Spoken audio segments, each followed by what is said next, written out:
भक्ति का मतलब है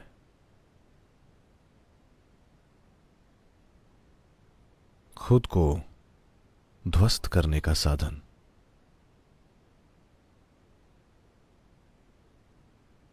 एक साधन जिससे आपके इरादे,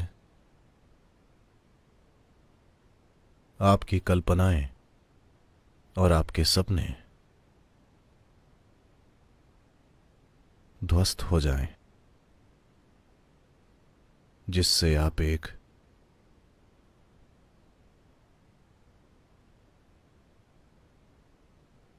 छोटे से प्राणी न होकर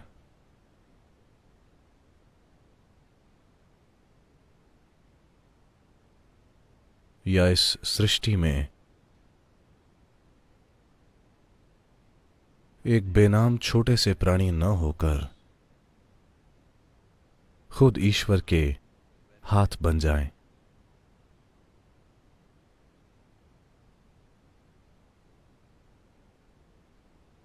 Devotion is not a deal that you make. भक्ति कोई सौदा नहीं है जो आप करते हैं। भक्ति के नाम पर बहुत से सौदे हो रहे हैं। सौदेबाज और भक्त दो अलग अलग लोग होते हैं। एक का संबंध बाजार से होता है, दूसरे का ईश्वर से। ये दो पूरी तरह से अलग क्षेत्र हैं।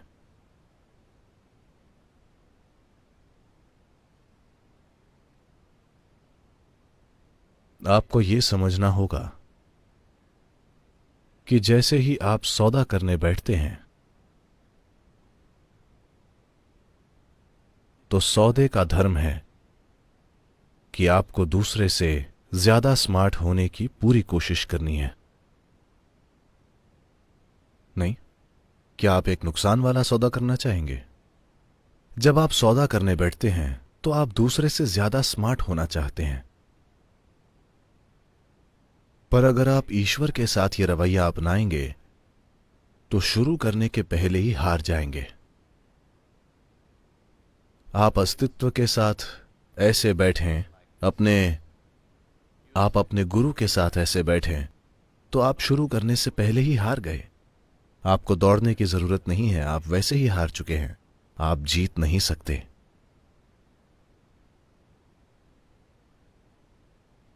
क्योंकि सबसे बुनियादी उद्देश्य ही हार चुका है। अब क्या करें? तो भक्ति की जबरदस्त शक्ति को मत गवाइए। इसीलिए क्योंकि आपके दिमाग में एक बेवकूफ भरा सौदा है। आप क्या मांग सकते हैं? आप सृष्टि और सृष्टा से किस तरह का सौदा कर सकते हैं? सिर्फ मूर्खता भरा सौदा। क्योंकि आप नहीं जानते कि सृष्टि में क्या संभावनाएं मौजूद हैं। आप बस वो छोटी सी बेकार सी चीजें जानते हैं जिनका आपने जीवन में अनुभव किया है।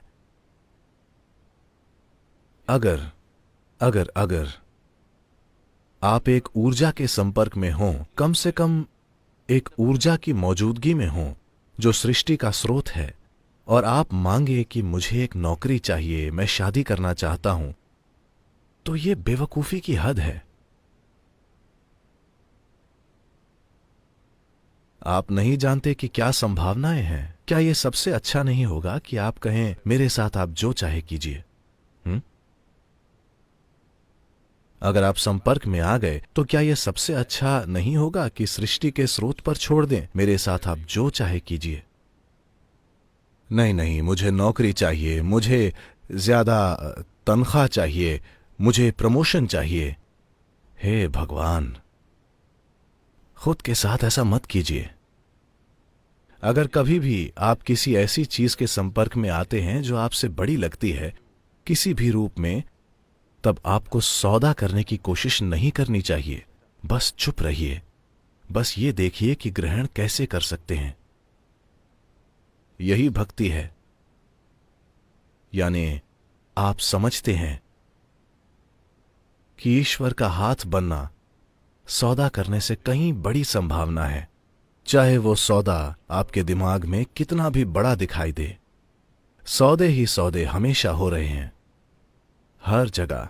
जीवन और मृत्यु में भी सौदे ही चल रहे हैं।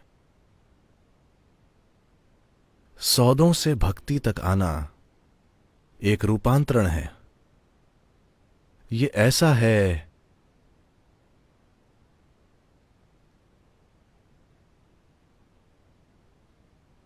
जैसे मैं अगर आपको कचरा दूं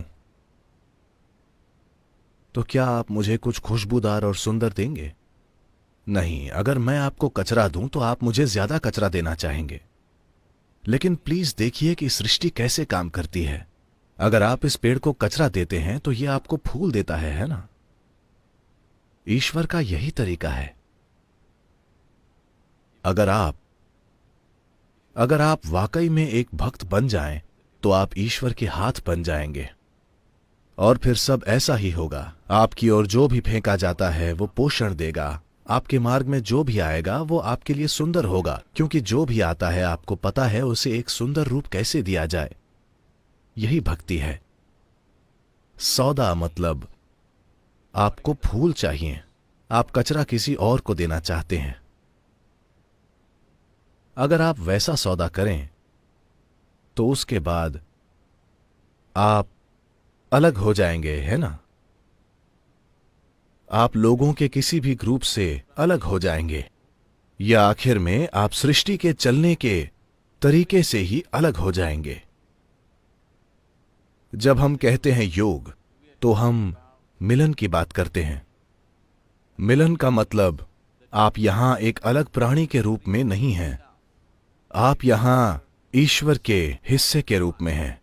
आप सृष्टि और सृष्टा के एक हिस्से के रूप में मौजूद हैं, यानी आप हर चीज के साथ एक हो गए हैं। यानी आप एक छोटे से रेंगने वाले प्राणी नहीं हैं जो सिर्फ अपने ही काम करता रहता है, लेकिन वो पूरा विचार आजादी के बारे में नासमझी भरी सोच ये है कि आप अपनी मर्जी से काम करना चाहते हैं, है ना? एक गलत विचार, एक गलत रवैया, एक गलत भावना जहर से भी कई ज्यादा नुकसान पहुंचा सकती है।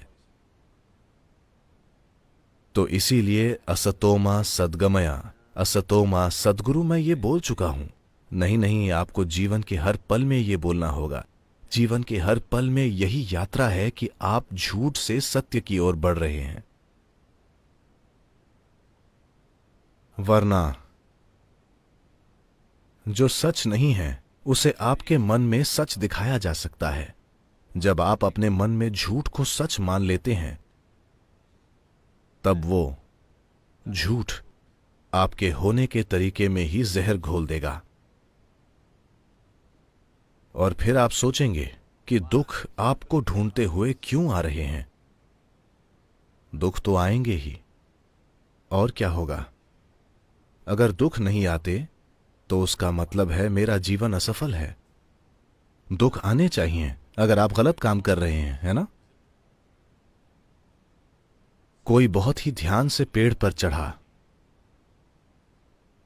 एक मूर्ख ने तेजी से चढ़ने की कोशिश की और गिर गया। अगर उसे कुछ नहीं होता तो जिसमें ऊपर चढ़ने वाले का कौशल है वो मूर्ख है ना? हाँ या ना? नहीं, ऐसा ही है ना? जिसने ध्यान दिया है, जिसने जरूरी कौशल पाने पर ध्यान दिया है किसी चीज को सही तरीके से करने के लिए, अगर वो और एक मूर्ख जिसने किसी चीज पर कोई ध्यान नहीं दिया है दोनों एक ही नतीजा पाते हैं, तो जिसने सभी चीजों पर ध्यान दिया है वो मूर्ख है ना? तो मैं वाकई दुख के खिलाफ नहीं हूं। मेरी कामना है कि आप दुखी न हों, लेकिन अगर आप मूर्ख हैं और आप खुद के साथ बेवकूफी करना चाहते हैं तो आपको दुख मिलना चाहिए, क्योंकि दुख आएंगे तभी आप बेवकूफी करना छोड़ेंगे।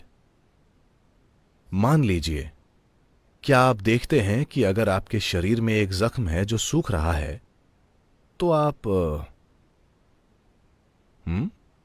ऐसे करते हैं ना? ऐसे करते हैं ना?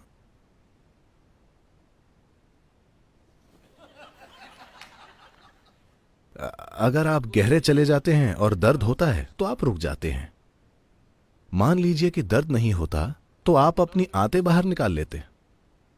हां, खुद को कम मत आंकिए। अगर आपके शरीर में वाकई बिल्कुल दर्द न हो तो यहां सत्संग में बैठे बैठे आप जैसे च्युइंगम खाते हैं, आप अपने फेफड़े बाहर निकाल लेते। मुझे दिखाने के लिए कि आपके फेफड़े कितने बड़े हैं। हां, आप करेंगे। खुद को कम मत समझिए, खुद को बिल्कुल भी कम मत समझिए, अपनी बेवकूफी को कम मत समझिए। अगर कोई कुछ और कर रहा है तो आप भी दिखावा करने के लिए अपनी आंतें निकालकर, क्योंकि अगर आप उसे पिन से भी छुएं तो इतना दर्द होता है।